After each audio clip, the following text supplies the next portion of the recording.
Maithili express की शानदार प्रस्तुति।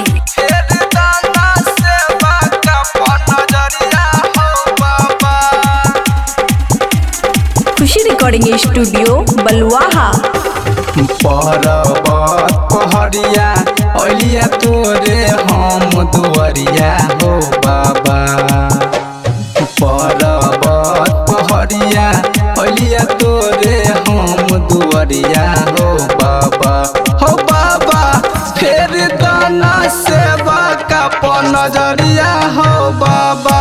हो बाबा फेर दाना सेवा का नजरिया हो बाबा।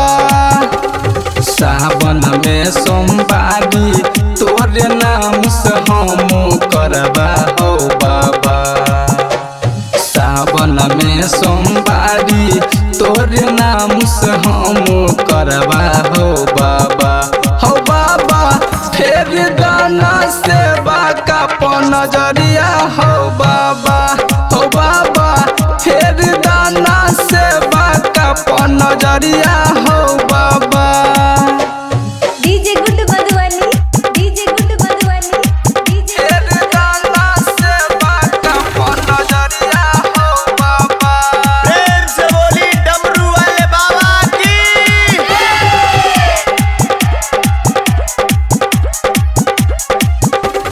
सालो सालो गांजा चिलम में भर के तोरा चढ़ाइबा हो बाबा।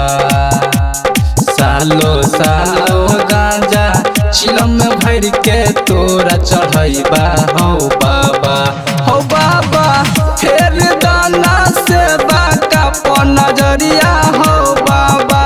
हो बाबा फेर दाना सेवा का नजरिया हो बाबा।